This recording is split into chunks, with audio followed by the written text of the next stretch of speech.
অন্তর্বর্তীকালীন সরকারের উপদেষ্টাদের কথা কাজে কোনো মিল নেই বলে মন্তব্য করেছেন ডক্টর কর্নেল অবসরপ্রাপ্ত অলি আহমেদ।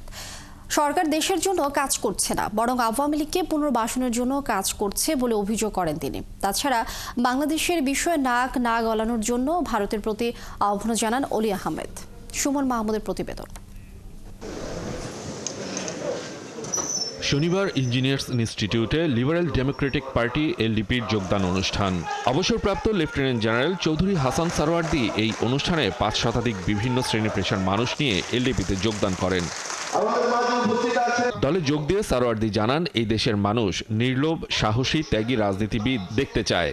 শোষণ বঞ্চনাহীন সুন্দর বাংলাদেশ গড়ার স্বপ্ন দেখে। রাজনীতি হচ্ছে মানুষের জন্য নিজের মূল্যবান সময় নষ্ট করা। রাজনীতি হচ্ছে মানুষের জন্য, দেশের জন্য নিজের সর্বশ্রেষ্ঠ প্রাণকে উৎসর্গ করা। সংস্কার শেষ করে লেভেল প্লেইং ফিল্ড তৈরি করে একটি সুষ্ঠু নির্বাচন দিয়ে অন্তর্বর্তীকালীন সরকারকে তাদের জায়গায় চলে যাওয়ার আহ্বান জানিয়েছেন এলডিপির মহাসচিব রেদওয়ান আহমেদ। কমিশনগুলো গঠন করেছেন, এই কমিশনগুলোর যে দায়িত্ব আছে যে এইগুলো সংস্কার করা সম্ভব, প্রজ্ঞাপনের মাধ্যমে সংস্কার করেন। সংবিধান সংস্কার করার কোনো অধিকার বা ক্ষমতা এই সরকারের নাই। অন্তর্বর্তীকালীন সরকার দক্ষতা, আন্তরিকতা ও অভিজ্ঞতার প্রমাণ দিতে পারেনি। এই সরকার আওয়ামী লীগের পুনর্বাসনের চেষ্টা করছে বলে অভিযোগ করেন এলডিপির সভাপতি অলি আহমদ। আমাদের সন্দেহ হয় আপনারা দেশের জন্য কাজ করছেন না, আপনারা বরং আওয়ামী লীগদেরকে পুনর্বাসনের অপেক্ষায় আছেন।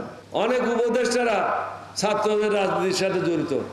আপনাদেরকে অনুরোধ করব, এখন তো কাপড় চোপড় ভালো আছে, রাস্তায় যখন আমাদের সাথে আসবেন এই কাপড় চোপড় থাকবে না।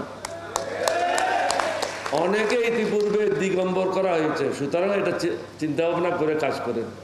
আমরা অবশ্য কাকাও করি নাই, কিন্তু হাসিনা সরকার 96 সালে অনেক অফিসারদেরকে দিগম্বর করেছিল।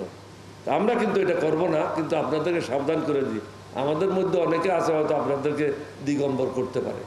যথাসময়ে জাতীয় সংসদের নির্বাচনের তারিখ ঘোষণা করুন, অন্যথায় জনগণের রোষানলে পড়ার সম্ভাবনা রয়েছে।